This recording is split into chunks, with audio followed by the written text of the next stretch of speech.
Sometimes, like O said, when they start talking about you, you're like, is it the same? Is it me they're still referring? Is it me they're still referring to? It's a pleasure to be here, preaching the gospel. I know there's a lot of gloom and doom in the ecosystem, but hopefully I can share some key highlights and some key reasons to be optimistic, right? I think as a venture capitalist or as a founder, you have to be an incurable optimist. Like, why would you even decide to build if you're not an optimist? So today I'll share lessons from my experience in business, so starting up a company and being a founder. Sometimes people forget that I'm also a founder, so I should be sitting here too. And then my lessons from also investing. So we'll keep it informal, and we'll share lessons. Because you see, the problem with sometimes coming out to speak on panels like this or in events like this is there is the right thing to say, right, for an event like this, and then there's what people do, right? So you see people sitting on a panel and they are telling you the right things, and I'm looking at them, but you didn't do this thing when I was investing in your company now. So there's the right thing people say, and then there's the right thing to do. Okay. So again, good morning, and I'll be talking to you about my lessons from business and early stage startup investing. It will be 3 parts, a little about me, and you'll see why. The bull case for investing and building in Africa, and then how to get started in building and investing in Africa. Some quick rules. There'll be no prescriptive nonsense, because we all don't know what we are doing, right? We won't lie to ourselves. There'll be no aspire to perspire to Maguire nonsense. And the best help you'll get will be practical. I remember I was speaking at an event like this, and someone said, "Hey, Olumide, please give us one last nugget." And like, how would that build your business for you? What does that do for you? I'll do one better. I'll leave my email address. And if you have something in particular that you think I can help with, then you can reach out. Okay? So a little about me, tech entrepreneur, husband, father, author. I started Blue Chip Technologies in 2008. As you can see, there was no belly there. And many of the folks in the room know the story. I started out by being lucky to have a father who could invest in my business. So my father invested $5 million then, about $40,000. Wow, $5 million was $40,000 in 2000. How much is it today now? For 50% in the business. But then we signed a share buyback agreement that allowed me buy our shares back. And that helped me in starting out, and it still plays a key mentorship role in my life today. From then on, we started our lead path as an accelerator. The whole idea then was to copy the Y Combinator model of starting out an accelerator. And those days we could do $25,000 to $50,000 for 10%, for 15%, sometimes 20% in companies. But what we found out was that after we did the first $25,000 or $50,000, there was nobody else to write the follow-on check in 2014, 2015. How that has changed today. And then I set up Voltron Capital and then wrote a book called Vantage. Early companies pre-Voltron, Paystack, Shola's in the room, Piggyverse, a couple of interesting fintechs and other industries. And post-Voltron, they've gone ahead to invest in over 57 companies. This is actually increased. So today I'll talk about my lessons from building. So we'll start about the blue chip story, what I've learned as a founder in building. And now I've taken that into investing and my lessons in doing that. I think the first key thing you find is co-founding and choosing the right partner. I'm sure there are people in this room today that their aim for coming to this event is to find a technical co-founder. The number of requests I get of saying, "Hey, Olumide, I'm trying to build this, I need a technical co-founder." And it's the single most important decision that you would make. I wrote an article some time back saying co-founding a startup is like getting married, right? You don't just meet a girl in Zaza and marry her the next day, right? Maybe you could, but I don't advise it. But it's a journey of understanding who you are going to work with. I met my partner, my business partner now, Kazim, on a project in Access Bank in 2007. And so we worked on the project for 1 year. I saw his approach to money, I saw his approach to work. I saw his work ethic. And we said, hey, let's go out and build a company that can do this for other banks and other telcos.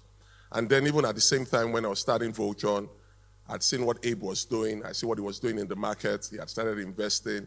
I saw we had some common themes, right? I understood him as a person first. And so choosing the right co-founder is not just about, is understanding the key person. And then when you find the right co-founder, it's about understanding the dynamics between you. So what role is person A playing? What role is person B playing? Who understands, like in Blue Chip, for example, today, I have a technical background, but it was clear that Kazim had a more superior technical background. So he led things on the tech front, and I led things on the business front. So partnership is not a legal contract between the two equal individuals. It's an emotional alliance between two people who are committed to each other's success. I think the fact that if you have a partnership and you have to go back to the agreement, it means something is already not working. I said throw away that business plan because the best work of fiction is in Excel sheets and business plans. You know, there's so many business plans I see, and like when I'm going through an investment call, and the founder is saying, hey, I want to run you through mine. I said, why are you running? Don't run me through the deck. Let's talk. Because most things in that business plan will not happen. So why are we doing that things that would not happen? It's a work of fiction. I remember I was going through the new terminal at the airport. And you know, when it first opened, do you guys remember that certain planes could not land in there, right? Do you remember? Certain planes could not land in there. And I was taking a walk through that terminal, and I saw a restaurant called Wimpy, I think. And I can imagine when that founder was building that business, they had already said, if I build this restaurant in this airport, 100,000 people will fly through this airport a month. If I can capture only 2%, that's how many 2,000 people coming in through here. If I can make 500 naira from them, and then the airport opened and no passengers were flying through that. How do you model that? So there are so many things that you can't model, and businesses are not built on business plan. You need to go and you need to start doing. The only way to know is really to do. So many things you would need to try. I would say it helps to have a business plan because it puts your thoughts into perspective. But then your business is not going to be built on that plan. So go ahead, go out and do.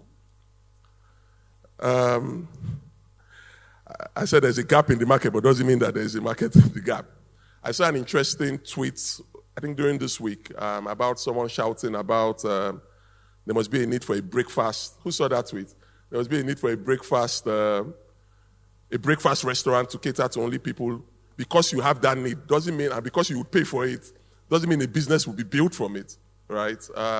So you need to understand what markets to go after.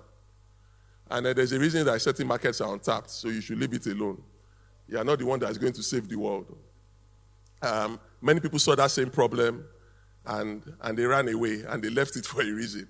It might be the wrong timing. Doesn't mean we shouldn't do difficult things, but you shouldn't not try to save the world yet. Anyway, the key things I've understood from creating markets is, like Efosa said in the Prosperity Paradox, is identifying underserved segments. You develop disruptive solutions for those segments. You empower local entrepreneurs. We always talk about the paystack story of what could be businesses that wouldn't exist today if a solution like paystack didn't exist. There are so many. Many of the companies that founded would not exist in their current form today, and entrepreneurs would not have been built or would not have built in those industries if certain companies did not exist. The last part is mentorship as a catalyst for success. And I think I'll get OO here to read some two key parts of an email that served as a guiding light of an email my dad sent to me. I'm sure some people who have read Vantage would have seen it. And an email I sent to the Piggyverse founders in trying to mentor them. I think many folks, especially when the ecosystem was awash with cash, everybody became a builder, everybody became their own boss, and it's like you couldn't talk to anybody again. And I find that most of the companies I've invested in that have not done well have been from founders who found themselves unteachable, founders who think they know everything and you can't learn anything from anyone.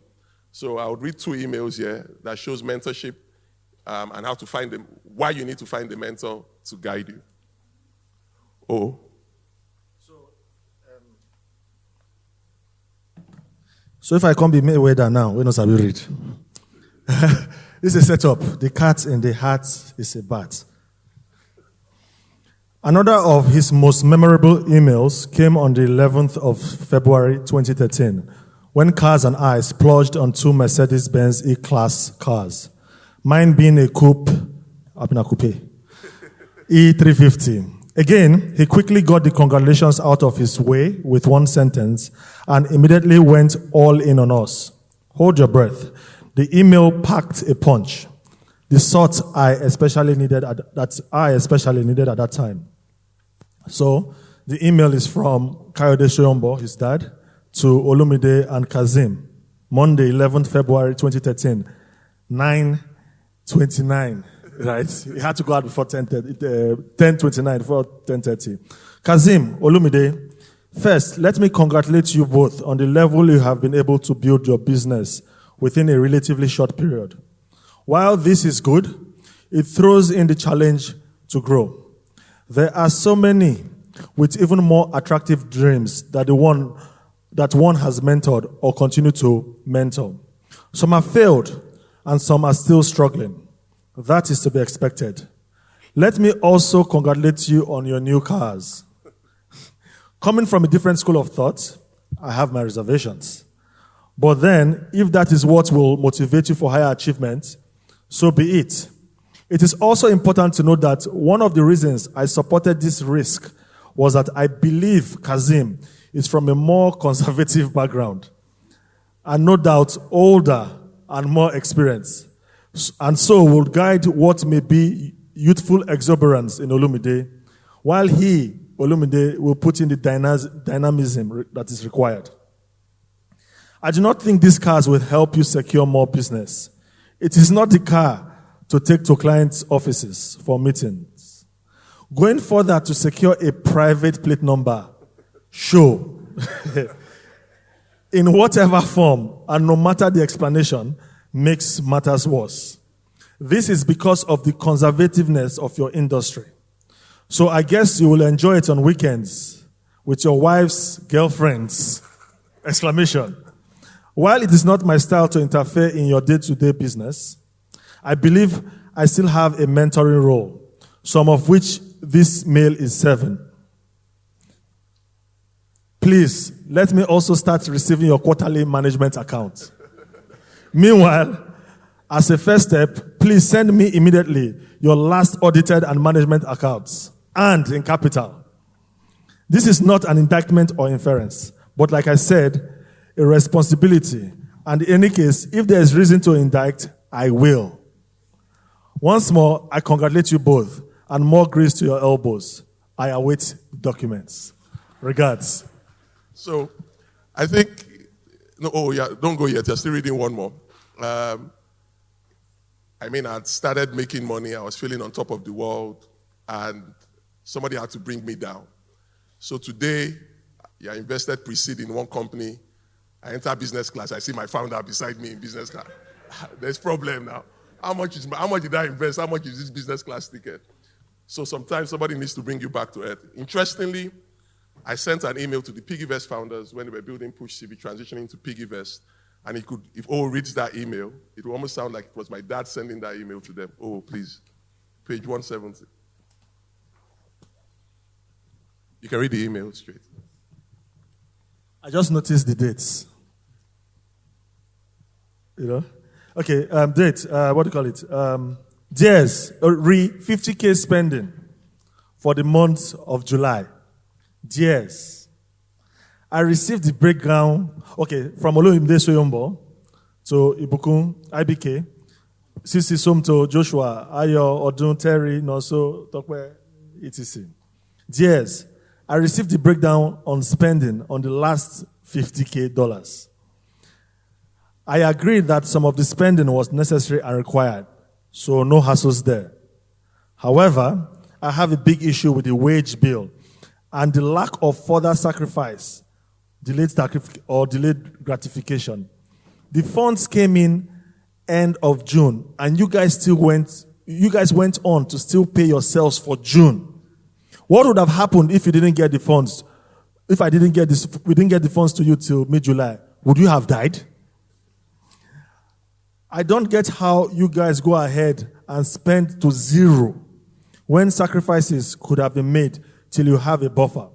For example, why couldn't every founder take 50% of their salaries till extra funds are raised? Instead, you went ahead to still pay yourselves for June and fully for July. And now you're at zero without any working capital. This is very irresponsible and gives me concerns that some more financial discipline will be required going forward. So, for example, how do you guys now fund the test ads you want to do on LinkedIn for your new approach to employment, or even promotion for push CV mock interviews? If you hadn't paid yourselves fully, you would have had money to do that. So maybe each founder should now refund 50% of salaries to the company to fund these initiatives before other funds come in. This is the sacrifice expected of founders. You don't see that you're approaching a zero balance and continue business as usual. You just don't. I think you guys have had it easy and feel once you need funds will come. I am disappointed. Best regards. At least I said best regards. I think what I try to capture here is the essence of mentorship and what's happening even in the ecosystem today. People need to have people that can talk to them and call them to order, and you'll be better for it. Okay? So one of the lessons from building, find a mentor, and most importantly, listen to your mentor.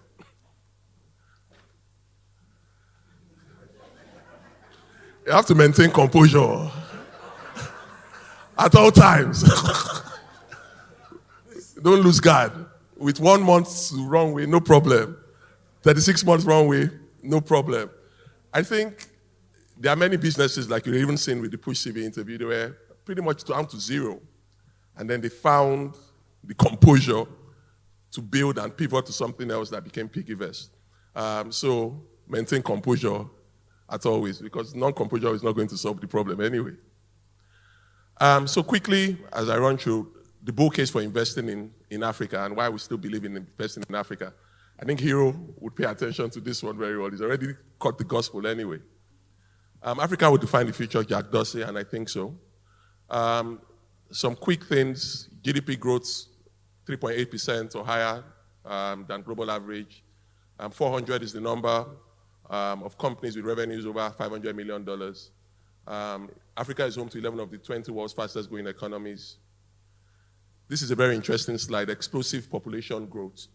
In 2050, Nigeria will be the third most populous country in the world, right? Median age of 20. Think about that for a second, right? I was speaking at a church program, and I asked in the room, I should do it here. How many people here developed a website before 2016? An e-commerce website that needed to receive payments. How many people here in the room? 1, 2, 3, 4. And if you remember, so only 4 people here experienced that in those days you had to pay 150,000 naira to InterSwitch for WebPay and work with them for over 3 weeks, right? And the API came in PDF. And the API came in PDF for you to be able to get online and build a website to receive payments online. So it's so crazy that 95% of this room never even experienced that. But that was just 8 years ago, right? So imagine 8 years from now, 10 years from now, what are we doing today that we're going to look back, like I'm sure someone who started developing a website 2 years ago or used Paystack to develop a website, to collect payments online, be like, well, 8 years ago you had to do that. So think about what you are doing today, and then 10 years from now we are going to say, oh, we had to do that in Nigeria. And that's really what's going to really happen. We are going to have a lot of people living in cities. I used the internet for the first time when I was 13. The average bank MD in Nigeria probably didn't use the internet. The average CEO of a bank in Nigeria today probably didn't use the internet till they were 35, right? But people today who are 21 and 22 and are building were born with the internet. Think about the kind of things they will build. Think about how they are digital first. I was telling my wife once that when I'm hungry, the first thing I do is think about, if I'm not eating at home and I want to eat something else, I'll say, hey, Wasi, you go and get it. I'll send my driver to go and get it. But many people in this room would go on Chow Deck or go on Glovo to do that. It's just a mindset and how they were built and what they've experienced. And those are the people that are going to be living in cities, and those are the people that you're all building for. And those are the people, and that's the opportunity we're investing in. There's a lot of talent. Google estimates about Africa has 700K developers. That's zero. We have not even scratched the surface. We are going to be the workforce generation and the workforce of the world. How do we scale up our people? And that's why what the Honorable Minister is doing with the 3MTC program is laudable. How do we scale up people and become that Bangalore and working capital or working city for the rest of the world? I wish I was speaking in 2022 because this has dropped. But then it's still sizable compared to other markets, right? In terms of percentages. There's still the bull case for investing in Africa despite the downturn. And I always tell people that to invest in Africa or to invest in Nigeria too, you have to forget Nigeria of today. If you think of Nigeria of today, there's no reason to invest. There's no even reason to build. Let's all be going home. There's no even reason for this tech circle event. If you want to think about today and building today, if you think about exchange rates today, you wouldn't invest in Africa. But would it matter in 10 years or 15 years is the quick question you need to ask. Unicorns are emerging. I would quickly skip this. And their potential returns, I won't call out some names, but we've been privileged to back close to 100 companies. And we've seen some decent return in the payment processor, in the fintech platform, in the digital investment platform. Some we've seen 20x, 30x returns, and in one super case, 450x. It's possible. I'm talking about the good ones. I won't talk about the ones that the money has entered bush, or as we say, money loss. But 80% of startups still report difficulty funding. This is where you come in, and this is where investors and founders meet. And the first thing I tell people is to invest in Africa or to build in Africa, you need to find out your why. Why am I doing this? Why do I want to build? And are you sure you want to do this? Are you sure you want to build that company? Building is hard and it's lonely, isn't it? If you don't find your why, you're going to find many reasons to leave that business. So you need to be sure you want to do it, not because of Tech Cabal or Tech Crunch to carry your article or to show that you have raised money. Why do you really want to build this? And many folks already start thinking of, if I invest like this is the return, this is the possible return I will make. I always tell a funny story of a friend I got to invest with me in a company, and we put backing about 100 million in that company. And the company was going well first, and then all of a sudden, market timing, and it tanked. And we lost about 100 million, and for hero's sake, maybe that's about, how much is that in dollars now? About $60K. And then the guy came to meet me that, hey, Olumide, what will happen now? And what do you mean what will happen now? Money don't lose now. We move on. So sometimes people think about only the upside, but and you think about what would happen when it goes well, but what will happen when it doesn't go well is what you think about. Same thing for building. Many people invest in people they don't know first, but then you get to build a relationship and you understand them, and you understand the founder, and you understand his why, and then you go ahead to invest.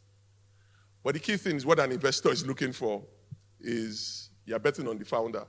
If Portable and Skepta came in here, I don't know how many people would bet on Portable. Maybe some people would. But when an investor is looking at the company and when you're deciding to pitch to an investor, because it's two-way street, the investor is betting on the founder. Why should I invest in you? What risk have you taken on yourself before you ask me to take a risk on you? You can't be working in GTB and earning salary and say, I'm building this thing on the side, come and invest in me. When I get the money, I will leave. It doesn't work like that. Or you treat your business as a side hustle, and then you expect me to put my full money into it when you are not even taking that full risk to do that. if you believe in it so much, I think one of the first things I see, right, is if I see a super team or a 3X Paystack engineers left Paystack to decide to build something, their why must be very, very strong to leave Paystack. So whatever they are building, I want to give them money. Just go and figure it out, because they've shown that they can take a risk on themselves. So an investor is betting on the founder because it's the founder that is going to drive that business. It's the founder that is going to build that product. Yeah? An investor is also looking at the product. It's still an Apple Watch now, isn't it? It's Apple and Watch. What does this product do? What need does it address? We spoke about the Push CV team earlier on. What they started out with as a product was not even what they ended up with, right? So most times what you even start up with is not what you would end up with. But how are you thinking about the iterative process of product building? And how are you describing this product? It's like Uber, but for Suya. Then when Uber was hot, everybody had to describe their company as Uber for something, isn't it? Today is like... and what's the size of that market, right? Is it a Naira Marley market? People with 100 Naira, but there are millions of them? Or is it an Asha market that is more niche, but they have a lot of spending power? And what's that total addressable market, even if you were to succeed? It's why I think that many companies, even in Africa today and across the continent, need to come together to build behemoths, right? If you look about how many companies today are doing credit decisioning, for example, how many credit decisioning incidents happen in our markets as a whole? And then you have 5 companies already doing that. How big can they really all get? But imagine if all of them came together to address the same problem, then you can build a very, very solid company that's valuable. Some quick do's and don'ts. The first thing is to make a list of folks you want to reach out to. So you talk to OO first, and then OO connects you to the whole ecosystem. What happens many times is good product versus wrong investor matching. If you come to pitch to me and you are raising $1 million, that's outside what I invest in. So you will get a no. So you need to pitch the right product or the stage of your product and your business to where the investor will typically invest in. And the first thing I say is to talk to other founders. So you're approaching ventures platform or you're approaching Voltron Capital. You would typically talk to other founders who've received funding from those investors, understand what they like, understand how they think, and understand the stage they play in. Many times, many investors will not sign an NDA because, you always think that you have the only idea, and you find out that when you have the idea, you then start finding out that all of a sudden everybody has that same idea. Or you buy a car and you think nobody had that car. All of a sudden you start seeing the car on every street that you have. Ideas are dime a dozen. Execution is what differentiates you. So most investors will not sign an NDA anyway. I think you have to have the right legal representation, not Mr. Lawyer here. Because I've seen many companies we wanted to invest in, and we've had to recap that business because they had given an uncle 75% of the business, and now the business has started to grow, and we wanted to invest. Well, if you invest in a company where the founder only owns 25% at the early stage, what's really going to happen down the line? If that founder had the right legal representation and right advice, that wouldn't have happened. Invest in a founder that knows their business, not this guy. I should be able to wake you up at any time of the day, and you should be able to tell me the key things in your business about unit economics, about what you are building, about how you are building, and about how you are going to market. Not founders that want to splurge your money. I tweeted once that you invest in a company today, and then the next day the guy has bought Benz. You're asking, which cry for night picking die for money? Is it my money this guy has used? Of course it's your money. Those kind of behaviors we need to discourage.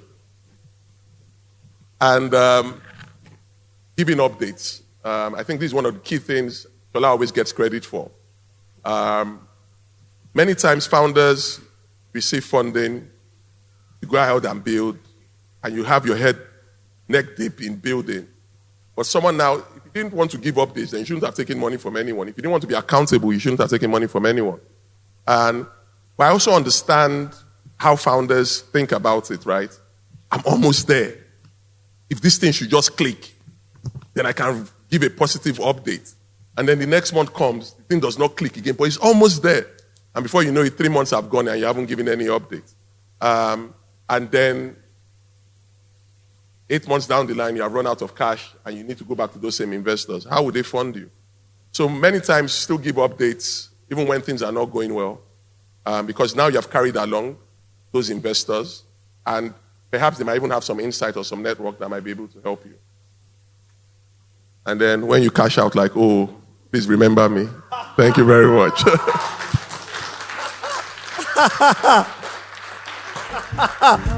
I didn't see that coming. Wallahi.